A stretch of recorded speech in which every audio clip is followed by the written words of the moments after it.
بسم اللہ الرحمن الرحیم۔ یہ ایک کیس نظر ثانی کرنا تھا جو ہماری عدالتوں کی طرف سے ایک اسکیم ہو رہا ہے کہ ان ججز کو قانون کی آگاہی نہیں ہونے کے بنا پہ یہ کسی کے ساتھ بھی اس کے دیوانی مقدمات میں اس کا بیڑا غرق کر دیتے ہیں، اور ایک شخص کو یا کسی فرد کو یا کسی بھی شخص کو مراد دینے میں سامنے والے شخص کو تباہ کر دیتے ہیں۔ یہ ایک کیس ہے، دیوانی مقدمہ ہے وراثت کی پراپرٹی کا۔ اس کا آرڈر ہوا، کیس فائل ہوا 2011 میں، اس کا آرڈر ہوا 20/10/2012 میں، جس کے اندر یہ آرڈر فائل کیا گیا کہ پارٹیز نے کمپرومائز کیا آرڈر 23 رول 3 کے تحت، جو کہ 3 پراپرٹیاں انہیریٹنس پراپرٹیاں تھیں، ان کو ناظر کے تھرو فروغ کر دیا جائے گا، اور ناظر کے تھرو تمام وارثان کو ان کے جو شیئر بنیں گے وہ ڈسٹریبیوٹ کر دیے جائیں گے۔ لیکن اس کے اندر ہوا یہ کہ یہ پارٹیز کی اپلیکیشن موو کی گئیں، سب پارٹیز نے اپنے ایفیڈیوٹ جمع کروا دیے کہ انہیں کوئی آبجیکشن نہیں ہے، اور کورٹ نے جو ہے ناظر کے تھرو اس کو آکشن پہ رکھوا دیا۔ اب مسئلہ یہ کھڑا ہوا کہ جب پہلا آکشن ہوا تو اس کے اندر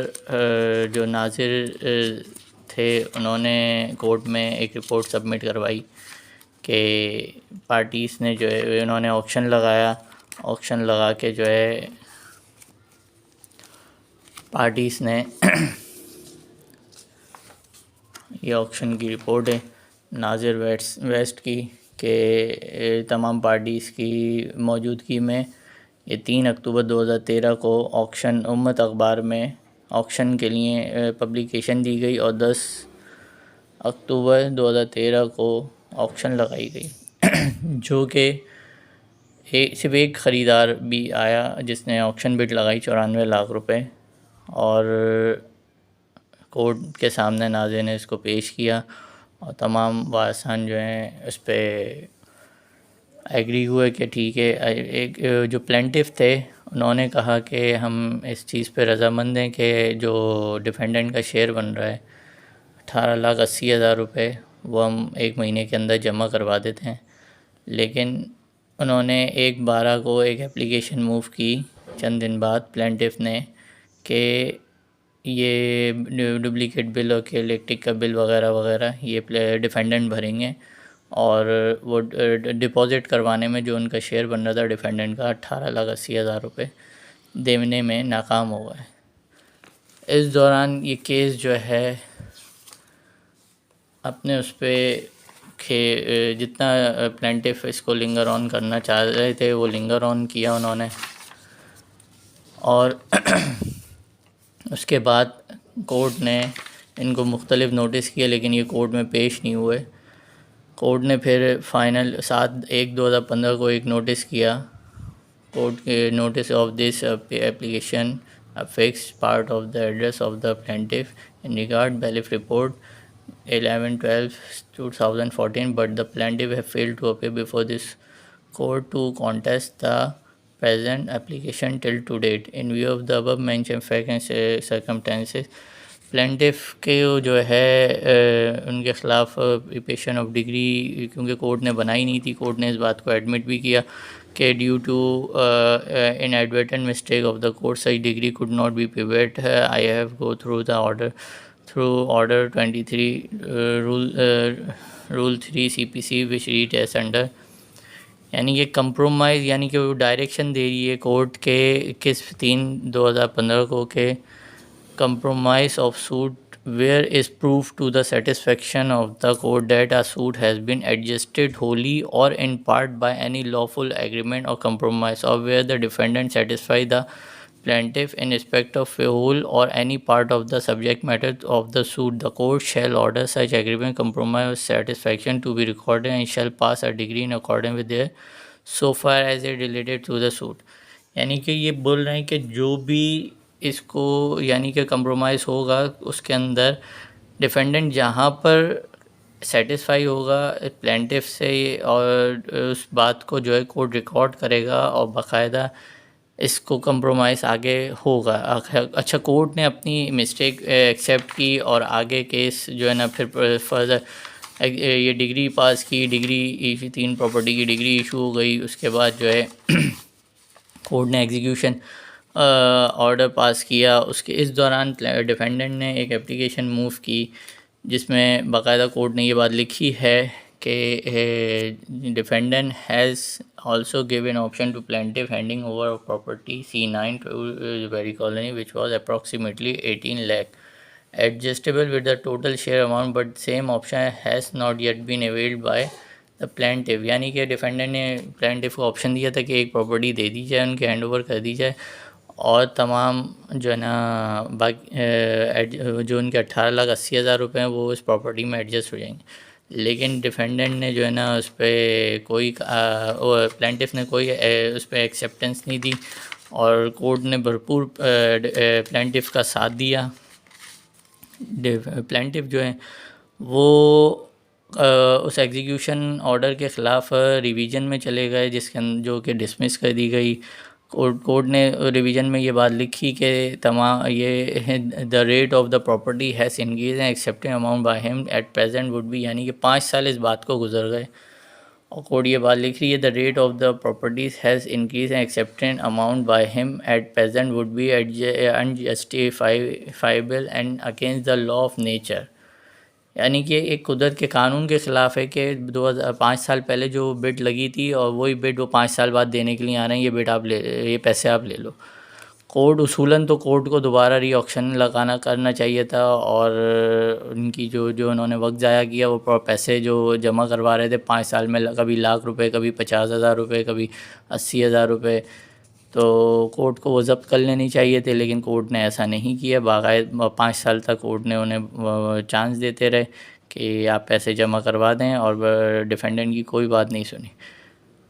اس میں کورٹ لکھ رہا ہے ریویژن کے اندر after plaintiff fail to pay agree total share amount court allow time to their request but again they fail to pay same till today. Compromise was effected between party in year 2012, but plaintiff paid last amount in shape of pay order 9 lakh rupees 12/9/2015. Remaining amount was not yet paid by them, which is unjustification. District additional court جو ہے وہ additional district court اس بات کو جج صاحب بول رہے ہیں کہ یہ انجسٹیفیکیشن ہے کہ 4-5 سال ان کو ٹائم بھی دے دیا کورٹ نے اور پھر یہ اماؤنٹ پے نہیں کر پا رہا ہے. ایک عجیب سی صورتحال وہ کر دی. ایک طرف لکھ رہے ہیں کہ تمام شیئر ہولڈر کا جو ہے برابری کا حق ہے کہ وہ کرنٹ ویلیو کے حساب سے اپنے پیسے شیئر وصول کر سکیں. دوسری طرف یہ لکھ رہے ہیں کہ پراپرٹی کے ریٹ مستقل بڑھتے چلے جا رہے ہیں اور یہ کیسے یہ قدرت کے قانون کے خلاف ہے کہ وہ جو ہے کس طریقے سے یہ پیسے ایکسیپٹ کر لیں ڈیفینڈنٹ. اور دوسری طرف یہ لکھ رہے ہیں کہ پلینٹف فیل ہو گئے ٹوٹل اماؤنٹ شیئر کورٹ میں جمع کروانے پہ اور کورٹ نے یہ بات بھی لکھی کہ ڈیفینڈنٹ نے ان کو ایک آپشن دیا ایک پراپرٹی ان کے اس میں دے دیں. لیکن پلینٹف جو ہے نا پھر بھی اس بات پہ متفق نہیں ہو رہا ایک پراپرٹی جو ہے ڈیفینڈنٹ کو دے دی جائے. اس کے بعد جو ہے ڈیفینڈنٹ پلینٹف مستقل کوشش کرتے رہے پیمنٹ جمع کروانے کی کہ کسی ترکیب سے کورٹ راضی ہو جائے اور پیمنٹ کو اور وہ ناظر کے تھرو کورٹ میں جمع کرواتے بھی رہے پیسے مستقل بغیر کورٹ کی اجازت. ان دی اینڈ کورٹ نے ایک آرڈر جو ہے 2017 میں 16-17 میں ایشو کیا 27/5/2017 کو کہ انہوں نے تمام جو پلینٹف کی اپلیکیشنز تھیں وہ ڈسمس کر دیں اور auction proceeding under strict observation which will take every step in future so as to facilitate auction proceeding to be carried out according to law, meeting with all norms of justice and fair as made by defendant may even be taken into consideration if circumstances permit so in future with this order. اب اس کے اندر یہ لکھ رہے ہیں کہ auction proceeding strict observation کے ساتھ ہر step لیا جائے گا فیوچر کے اندر جہاں پر آسانی آکشن کرنے میں اور سہیل امین کی جو بھی پریئر ہیں ان کو سنا جائے گا جو بھی کنڈیشن ہوگی. لیکن ایسا کچھ بھی نہیں ہوا، صرف یہ آرڈر کی حد تک، لکھنے کی حد تک ان کے پاس یہ چیزیں موجود تھیں، لیکن انہوں نے کہیں پر بھی نہیں سنا۔ ان دی اینڈ انہوں نے جو ہے یہ بات لکھی کہ پارٹیز آبسٹیکل کریٹ کر رہی تھیں، اور پارٹیز کا لکھ دیا، یعنی کہ کوئی بھی تھرڈ پرسن کہیں پر بھی اوپر کورٹ میں جائیں گے تو جب وہ یہ آرڈر پڑھے گا وہ سمجھے گا دونوں پارٹیز جو ہے نا آبسٹیکل کریٹ کر رہی تھیں آکشن پروسیڈنگ کو، لیکن ایسا نہیں تھا، صرف پلینٹف آبسٹیکل کریٹ کر رہے، رکاوٹیں پیدا کر رہے تھے کہ آکشن پروسیڈنگ نہ ہو، اور کورٹ نے اس میں انٹرونشن کی کہ مداخلت کر کے کہ کسی ترکیب سے جو ہے اس بات کو وہ قائل کر دیا جائے کہ جو ڈیفینڈنٹ ہیں دوبارہ کمپرومائز پہ آ جائیں، اور کورٹ نے بھرپور کوشش کی اور جتنا پریشان ڈیفینڈنٹ کو کر سکتے تھے انہوں نے کیا، اور آکشن پروسیڈنگ کے اندر کورٹ نے جو ہے یہ کیا کہ سیکنڈ آکشن جب لگا اس کے اندر کورٹ نے یہ بات، ناظر نے یہ بات لکھی کہ on the other hand in compliance of honourable court order dated 22/2016 and 38/2016 the undersigned was directed make open auction of the 3 properties on 17/9 یعنی کہ 2016 میں دوبارہ آکشن کی گئی، جس کے اندر پلینٹف کے جو وکیل صاحب تھے انہوں نے ایک 151 کی اپلیکیشن موو کی ناظر کو، اور آکشن پروسیڈنگ رکوا دی گئی، اور ناظر نے وہ آکشن پروسیڈنگ روک دی اور اس کا کوئی جواب نہیں دیا کہ انہوں نے آکشن پروسیڈنگ کس بنا پہ روکی گئی۔ ان دی اینڈ پھر ایک خریدار جو ہے ڈیفینڈنٹ خود کورٹ میں پیش کیا، جس نے جو ہے 1,80,00,000 روپے کی جو ہے بٹ آفر کی، جس کو کورٹ نے کہیں پر بھی کنسیڈر نہیں کیا، نہ ہی کسی آرڈر میں، نہ ڈائری میں لکھا، اور اسی دوران جو ہے کورٹ جو ڈیفینڈنٹ نے انہوں نے تینوں پراپرٹی کی، کیونکہ 94 لاکھ ابھی تک 94 لاکھ روپے ہی بٹ آفر چل رہی تھی 7 سال سے، کہ 2012 میں جو لگی، یعنی کہ 6-7 سال سے کہ 2012 میں 94 لاکھ روپے جس بندے نے لگائی اسی حساب سے آپ پیسے لے لو۔ تو جو ڈیفینڈنٹ تھے انہوں نے جو ہے نا اپنی بٹ دی کہ بھئی 1,22,00,000 روپے میں دے رہا ہوں اس پراپرٹی کی، اور پھر پلینٹف نے اپنی جو کاؤنٹر آفر تھی وہ دی 1,30,00,000 روپے کی، اور یہ خریدار کورٹ میں آئے، انہوں نے 1,80,00,000 روپے کی بڈ آفر کی، لیکن پھر کورٹ نے اپنے مداخلت کی اور اس میں انہوں نے دوبارہ دونوں پارٹیوں کا کمپرومائز کروا دیا، جو کہ باقاعدہ لکھا گیا کہ یہ کمپرومائز جو ہے جو ہو رہا ہے وہ کورٹ جو ہے نا اب وہ پلینٹف کی پوری کوشش تھی کہ کسی ترکیب سے جو ہے نا یہ اقرار نامہ لکھا گیا فائنل آرڈر سے پہلے کہ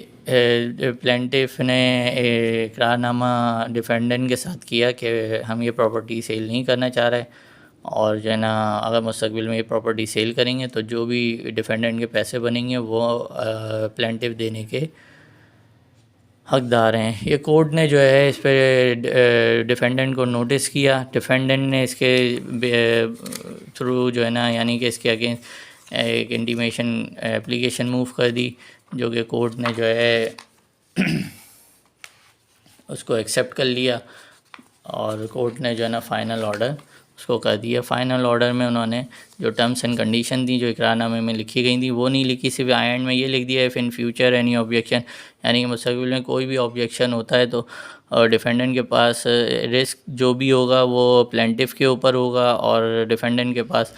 یہ اختیار حاصل ہے کہ وہ جو ہے نا اگر کمپلائنس کرنے میں پلینٹف ناکام ہو گئے تو ڈیفینڈنٹ کے پاس یہ اختیار حاصل ہے وہ کیس کو دوبارہ ریوائیو کر سکے، اور کورٹ اس بات کو سنے گا۔ لیکن اس کے برعکس کچھ بھی ایسا نہیں ہوا، اور بعد میں پتہ چلا کہ یہ پراپرٹی دوران پروسیڈنگ جو تھی کیس کی وہ سیل کر دی گئی کورٹ کے باہر، اور پلینٹف جو ہے اس بات کو رکوا اسی وجہ سے رہے تھے کہ وہ پراپرٹی سیل ہو گئی ہیں، اگر دوبارہ کوئی خریدار لگے گا تو ان کو نقصان ہوگا یا ان کے خلاف کوئی کرمنل مقدمہ درج نہ ہو جائے۔ لیکن عدالت نے civil trial court execution court نے اس بات کو سنا نہیں، اور انہوں نے جو فائنل آرڈر کیا وہ اگینسٹ جو ہے ڈگری کے خلاف کیا، دونوں پارٹیوں کا خود مداخلت کر کے کمپرومائز کرا دیا، پراپرٹی ان سے بیچی نہیں جا سکی کیونکہ ناظر ویسٹ صاحب جو ہے خود پلینٹف کے ساتھ ملے ہوئے تھے اور خوب رشوت خوری کا ایک بازار سرگرم تھا جو انہوں نے پیسے لیے اس پہ انہوں نے بہت زیادہ، یہ کورٹ نے باقاعدہ لکھا ہے کہ and to deliver amount to defendant so and so but before delivery of amount he must intimate this court. اب انہوں نے انٹیمیٹ بھی کر دیا کورٹ کو کہ بھائی یہ جو ہے پراپرٹی یہ پیسے میں لے رہا ہوں، اور وہ ساری انٹیمیشن اپلیکیشن کے اندر ساری بات لکھی گئی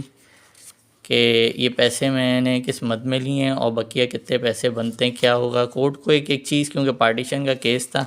سب کی پارٹیشن ڈیسائیڈ کرنی چاہیے تھی سول کورٹ کو، لیکن اب اسے نا تجربے کاری کہہ لیں یا پھر اس کو ایک فراڈ کہہ لیں کہ کورٹ نے ایسا کچھ بھی نہیں کیا. اور پراپرٹی بعد میں جب پتہ چلا تو ڈیفینڈنٹ کورٹ میں واپس گئے اور وہ پراپرٹی جو ہے نا سیل کرنے کے غرض سے ان کو کورٹ کو آگاہ کیا کہ بھائی یہ پراپرٹی تو سیل ہو چکی ہیں، تو لہٰذا اس کو جو ہے آپ دوبارہ ریکنسیڈر کریں. لیکن ایسا نہیں ہوا اور کورٹ نے ان کی بات سنے بغیر ان کو بولا کہ اب تو یہ ڈسپوز آف ہو گیا، ہمارے پاس اختیار نہیں ہے، اور ان کی اپلیکیشن کو ڈسمس کر کے آگے بھیج دیا کہ پھر ان کے پاس کوئی اختیار نہیں تھا. اب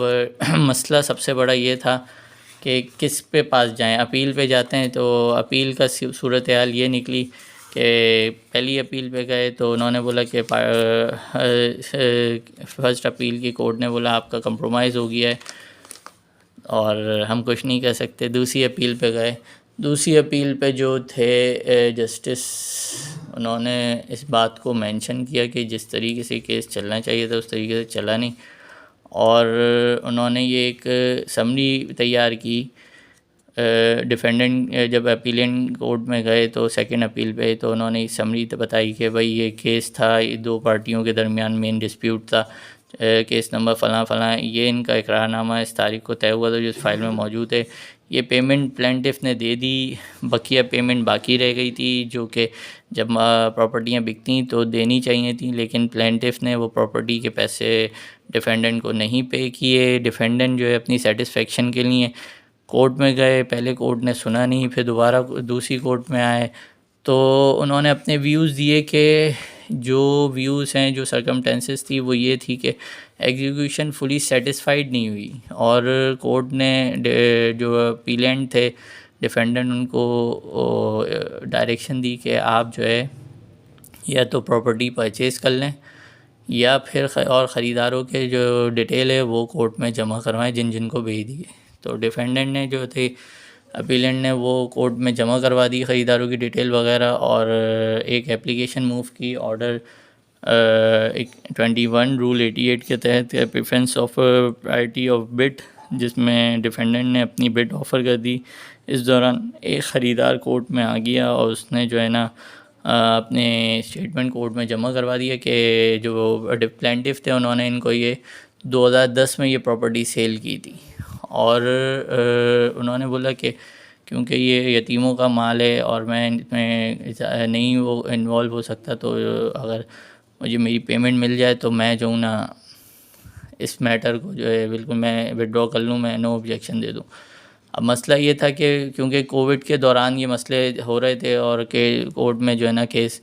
لگ بھی رہتا، تو ڈیفینڈنٹ پلینٹف نے اس بات کو ریئلائز کیا اور کورٹ کے باہر جو خریدار کی پیمنٹ تھی وہ ان خریدار کو پے کر دی، اور انہوں نے ان کے پاس اوریجنل ڈاکومنٹ تھے پراپرٹی کے، وہ جو ہے نا کورٹ کیونکہ ڈسچارج ہو رہا تھا، ارجنٹ اپلیکیشن بھی بہت لگائیں لیکن کورٹ میں کیس لگ نہیں سکا، اور پلینٹف کو خوب نوٹس بھی کیا عدالت نے، لیکن وہ کورٹ میں پیش ہوتے تھے لیکن انہوں نے کوئی جواب نہیں لگایا. ان دی اینڈ کورٹ میں جو ہے ضرورت سے زیادہ ارجنٹ اپلیکیشن لگانے کے بنا پہ اور کورٹ کو کچھ قرآنی آیت کا حوالہ دینے کے بنا پہ کورٹ نے 2023 میں سیکنڈ اپیل ڈسمس کر دی اور ڈائریکشن دی اپیلنٹ ڈیفینڈنٹ کو کہ آپ جو بھی آپ کا کلیم ہے وہ اس کے لیے آپ سول کورٹ میں جائیں. ان دی اینڈ بات یہ نکلی کہ وہ سول کورٹ گئے، سول کورٹ میں جا کے جو ہے وہاں پر اپلیکیشن لگائی، وہ بھی ڈسمس ہو گئی، اور انہوں نے کہا کہ اصولاً تو یہ کورٹ کو جو ہے وہ کرنا چاہیے تھا، لیکن کورٹ نے کوئی بات نہیں سنی۔ اب سب سے بڑا ایشو یہ ہے کہ اب کیونکہ پارٹیشن کا کیس تھا، ہائی کورٹ کے جج نے باقاعدہ اس چیز کو مینشن کر دیا جہاں جہاں فالٹ ہوا تھا، اور اس مسئلے کا حل بھی بتا دیا۔ اس مسئلے کا حل یہ ہے، ایک پراپرٹی ڈیفینڈنٹ نے پرچیز کر لی کورٹ کے دوران پینڈنسی آف سوٹ، کیونکہ کورٹ میں ڈسچارج ہو رہے تھے کیس، ان کی ڈائریکشن بھی تھی۔ قانون واضح طور پہ بنتا ہے، آرڈر 2188 کا وہ قانون جو ہے وہ یہ ہے،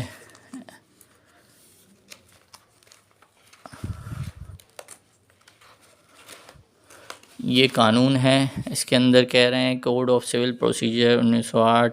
اور 2121 execution of decree and other payment under decree rule 88 but of co sharer to have preference, یعنی کہ بٹ آف کو شیئر کی کو پریفرنس دی جائے گی جہاں پر پراپرٹی بیچی جا رہی ہو، اور undivided movable property to a more person. تو یہ ایک واضح قانون ہے، کورٹ نے ڈائریکشن بھی کی، صحیح قانون بھی بتا دیا، لیکن اگلے جج نے آ کے جو ہے نا اس کو ڈسمس کر دی۔ انہوں نے بولا کہ یہ ایسے ہو ہی نہیں سکتا جس طریقے سے آپ آ رہے ہیں، اور پھر بڑے ہارش ورڈ ان ججمنٹ میں ڈیفینڈنٹ کے خلاف استعمال کیے، اور جہاں پر پلینٹف جو تھے وہ گلٹی ہو رہے تھے، وہ گلٹی جو ہے نا انہوں نے ڈیفینڈنٹ پہ ڈال دی کہ یہ اپنا یعنی کہ آسان الفاظوں میں یہ اپنا حق لینے کے لیے آئے ہیں، یہی غلط ہے، اپنا حق کیوں مانگ رہے ہیں۔ یہ ایک اسکیم ہے بہت بڑا ہماری سول عدالتوں کا، جو کہ انہوں نے جو ہے ڈیفینڈنٹ کے ساتھ کیا، اور ڈیفینڈنٹ اب ادھر سے ادھر بھاگ رہے ہیں۔ اب سوال یہ پیدا ہوتا ہے کہ پاکستان میں جو عدالتیں کام کر رہی ہیں، عدالتیں تو اپنے کام بالکل صحیح طریقے سے ہر چیز میرٹ پہ، لیکن جو ججز بیٹھے ہوئے ہیں کیا وہ اتنے غیر ذمہ دار ہیں کہ کسی کی بھی زندگی کو تباہ کر دیں، کسی کا بھی حق مار سکتے ہیں اور کوئی پوچھنے والا نہیں ہے؟ اور اب یہ جو دیوانی مقدمات کورٹ میں چل رہے ہوتے ہیں، باقاعدہ پیسے دے کے کورٹ میں لگتے ہیں، اور بغیر پیسے دیے تو کورٹ اس کو ریجیکٹ ہی کر دیتی ہے، ڈسمس کر دیتی ہے، سنتی نہیں ہے کہ بھائی آپ نے پیسے جمع نہیں کروائے۔ اب انسان پیسے بھی خرچ کر رہا ہے اپنے حق کے لیے، اور باقاعدہ قانون کو پروسیڈ کر رہا ہے۔ اس پہ اب ہم شریعت پہ آ جاتے ہیں۔ شریعت کا حکم نامہ کیا ہے؟ شریعت کا جو حکم نامہ ہے، شریعت سیدھی سی بات کریے، ہم دنیا کی قانون کو چھوڑ دیتے ہیں، شریعت سیدھی سی بات کریے کہ سورہ نساء آیت نمبر 33 میں اللہ تعالیٰ فرما رہا ہے کہ ماں باپ یا قرابت دار جو چھوڑ مریں اس کے وارث ہم نے ہر شخص کے لیے مقرر کر دیے ہیں، اور جن سے تم نے اپنے ہاتھوں معاہدہ کیا ہے ان کو ان کا حصہ دے دو۔ اب اس کیس میں معاہدہ بھی ہو گیا، انہوں نے پلینٹف نے اس چیز کا اقرار کر دیا، ہاں جی یہ پیمنٹ میں دے دوں گا، لیکن بعد میں وہ بھاگ گئے، کورٹ نے اس کو لکھا بھی نہیں۔ اب ڈیفینڈنٹ اس کو لیے کہ چلے جا رہے ہیں، ایک جج نے پکڑ لیا، سینئر جج تھے، انہوں نے بولا ہاں جی جس طریقے سے چلنا چاہیے تھا وہ چلے، اس طریقے سے چلا نہیں۔ حالانکہ بہت سارے گناہوں میں یہ ایک گناہ ہے کہ اور یتیموں کا مال ان کو دے دو، اور پاک اور حلال مال کی چیز کے بدلے ناپاک اور حرام چیز نہ لو، اپنے مالوں کے ساتھ ان کو مال ملا کر کھا نہ جاؤ، بے شک یہ بہت بڑا گناہ ہے۔ سورہ نساء کی آیت نمبر 2 ہے یہ، اللہ تعالیٰ واضح طور پہ فرما رہا ہے۔ اچھا، اللہ تعالیٰ یہ بھی فرما رہا ہے کہ بے عقل لوگوں کو اپنا مال نہ دے دو، جس مال کو اللہ تعالیٰ نے تمہاری گزران کی قائم رکھنے کا ذریعہ بنایا ہے، ہاں انہیں اس مال سے کھلاؤ پلاؤ پہناؤ اڑاؤ، انہیں معقولیت سے نرم بات کہو۔ لیکن کورٹ نے جو ہے ان آیتوں کو سننے کے بعد انہوں نے ڈیفینڈنٹ سے سوال کیا کہ آپ ہمیں قانون سکھا رہے ہیں؟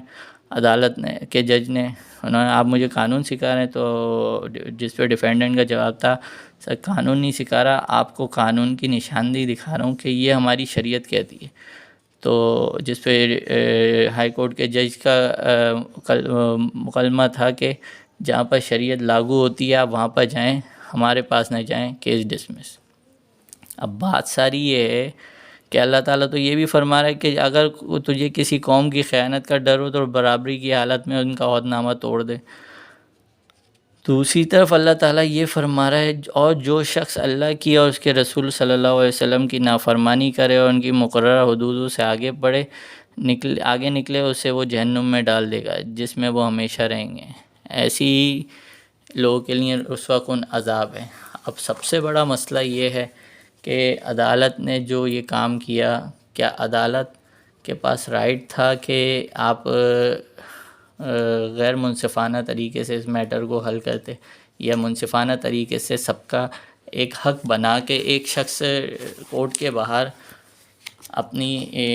پراپرٹیاں فروخت کر دے؟ سوال یہ ہے کہ یہ غیر قانونی ہے نہیں ہے۔ دوسرا، وہ کورٹ میں جو ہے اپلیکیشن ہے سامنے والی پارٹی لگا رہی ہے کہ یہ بک گئی ہے، اور کورٹ اس بات کو سننے کو تیار ہی نہیں ہے۔ اب مسئلہ یہ ہو گیا کہ اس پہ ایک واضح قانون بھی ہیں، لیکن قانون پہ عمل درآمد کرے تو کرے کون کرے؟ مسائل کے حل کے لیے ہم عدالتیں جاتے ہیں، لیکن عدالتوں میں پتہ چلتا ہے تو وہ عدالتیں خود ہی اپنے مسائل کا شکار ہوئی ہوئی ہیں۔ سب سے بڑھ کے یہ ہے کہ آپ کسی میٹر کو حل کرنے کے لیے کھڑے ہوئے ہیں تو میٹر کس طریقے سے حل ہوگا؟ اب یا تو آپ شریعت کو فالو کریں، ہاں جی شریعت کیا حکم دے رہی ہے۔ دوسرا جو ہے آپ جو ہے اس کے اندر واضح طور پہ قانون موجود ہیں کہ illegal disposition, article constitution of Pakistan کا ہمارا قانون ہے article 24، protection of property rights of widow and orphan scope primary duty of the state and the court to protect the right of widow and orphans, and they should not be alone at the mercy of the land grabbers۔ Second جو ہے سورہ احزاب کے اندر اللہ تعالیٰ فرما رہا ہے کہ اور دیکھو کسی مومن مرد عورت کو اللہ اور اس کے رسول کے فیصلے کے بعد کسی امر کا کوئی اختیار باقی نہیں رہتا۔ یاد رکھو اللہ تعالیٰ اور اس کے رسول کی جو نافرمانی کرے گا وہ سری گمراہی میں۔ ہمارے یہاں پر جو ججز بیٹھ گئے ہیں، اب بولنا نہیں چاہ رہا میں، یہ اپنے آپ کو قانون سے بالا سمجھتے ہیں، اور لوگوں کے ساتھ جتنی ناانصافیاں انہوں نے کی ہوئی ہیں اس کی مثال نہیں ملتی۔ مشتاق احمد صاحب جو جماعت اسلامی کے رکن ہیں، انہوں نے اس بات کی نشاندہی کی کہ سب سے بڑھ کے عدالت کورٹ کو پروٹیکٹ کرے، نہ کہ اب اس کے اندر کچھ قانون اور ہیں جس کا ذکر میں آپ کو کرتا ہوں۔ آرٹیکل جیسے ایلیگیشن آف فراڈ ہے، ایلیگیشن فراڈ کے اندر واضح طور پہ لکھا ہوا ہے اگر فراڈ ثابت ہو جائے تو کورٹ جو تمام آرڈر کو کالعدم قرار دے کے نئے طریقے سے اس کو آگے وہ کرے گی۔ خیر، اب اس جوائنٹ پراپرٹی کے اندر کو شیئر کا کو آنر کا قانون ہے کہ کو آنر اپنا شیئر سیل کر سکتا ہے، پراپرٹی پوری فروخت نہیں کر سکتا، لیکن اس کے اندر اتنی بے ضابطگیاں پیدا کی گئیں اس کیس کے اندر،